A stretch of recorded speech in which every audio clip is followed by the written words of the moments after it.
Hey guys, this is Chesser. This is just a continuation on the new blueprint series that I'm doing because of all the things that have changed and gone on in Eve since the time I first wrote the original blueprints. What I have for you here is a program called EFT, Eve Fitting Tool. You can get it as a download if you just search around on Google a little bit. It's an amazing tool. I highly suggest anyone who has Eve to get this because studying and playing around in this, what I call a lab, it really helps you understand the game.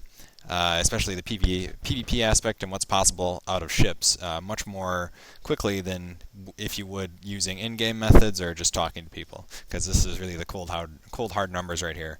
What I have for you up on the screen is just four or all of the stealth bombers, really. What I have is basically how I would fly and fit them. If I was going into Wormhole right now with any of the ships, if I was forced to fit them with something. Each ship has all level 5 skills and no fitting implants, no implants at all. With this guide, I'm just going to kind of talk about really just some skills that are important to have as a stealth bomber pilot. And I'm just going to discuss the fits. So, we're just going to start with the high slots, which are a mirror completely through all of the bombers. What you may notice is I have launcher, cloak, launcher, empty high slot. Normally that's where your core probe launcher is going to be, except that's offline until you need it to save you on the CPU, so that's offline, but that's what that would be. And then another launcher here. Not many people know this, but when you're fitting a ship, providing heat sinks for things that are going to be heating is extremely important. This purifier is a great example of that. The way that I have my launcher set up right now, and especially if I have a core probe launcher in there, I'm just going to place it right now in that high slot, even though I'm over on CPU now. But what it's going to allow me to do is heat my torps for longer. So as an example, if I have my torps heated, my outside torps can last for almost 3 minutes. My middle torp can last for 2 minutes 30 seconds before they burn out. And that's a lot of firing. That's a lot of extra damage. As you can see, with no implants at all, nothing, I'm almost shooting 600 DPS with heated Arbalest. Now, if we would fit it a different way, if I take off my probe launcher and my core probe and my cloak, and I just have all of my Arbalest launchers in a row, like a lot of people do, and then we'll fill up the last two places with the launcher and then the cloak, you can see the big difference that you can incur right away. This is just a quick case in point. And now look at this. No launcher is over 2 minutes and 30 seconds, and the middle launcher is actually only 2 minutes, so there's a significant reduction in how much you can heat. The mid slots as well are the exact same story.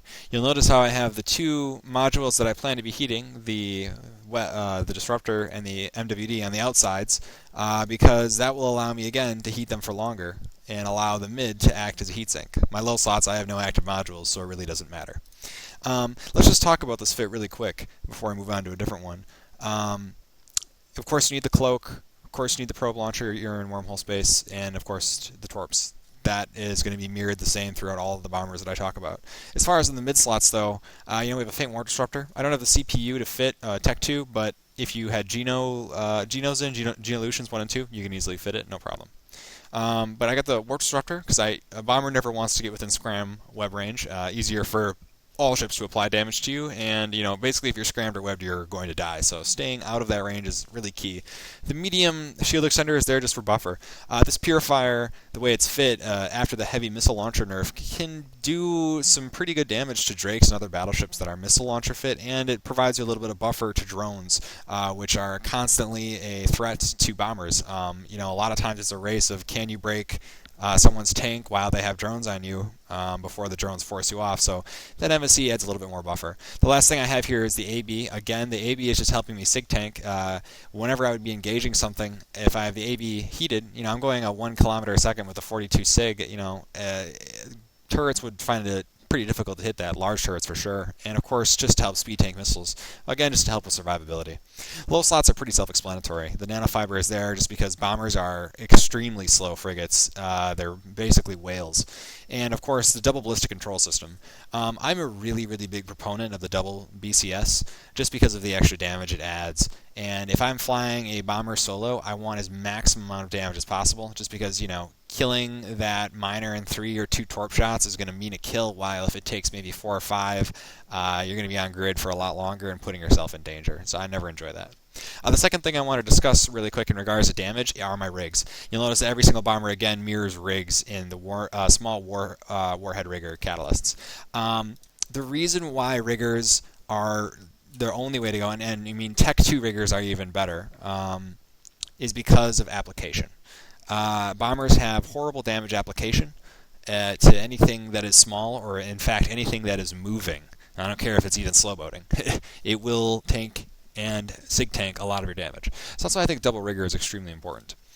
Just to give you kind of a proof of concept of how important riggers are over other types of rigs, let me show you a quick example. I'm going to use this Hound here, which has the exact same DPS as the Purifier. So you'll notice 498 Purifier, 498 Hound. And I'm going to take off its riggers, and I'm going to put on something like a Bay loading accelerator and a Warhead Califaction catalyst. So both of those things are going to increase the damage. So look at here, we're getting 558 DPS over 498 non-heated. And what I'm going to do is I'm just going to bring up a graph.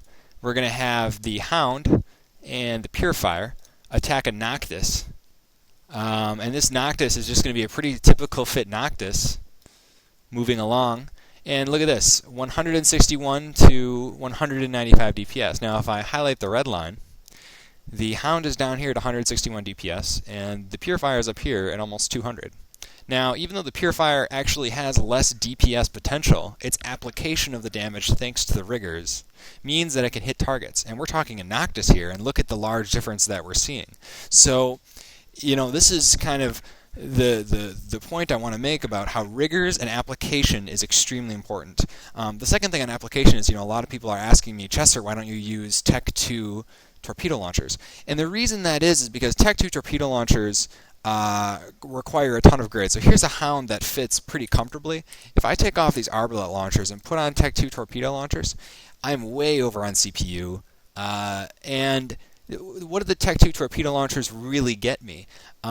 If I switch back to Nova here and I take off my accelerators, I'm looking at 553 DPS over almost 500. So for 50 more DPS, I have a ship that I can't fit. I can take off a Nano. I could put a coprocessor there maybe, but then I'm slower. I'm not moving as quickly, and again, I don't have the rigs. My CPU is going to be really, really high. I highly doubt I'll be able to fit the rigs.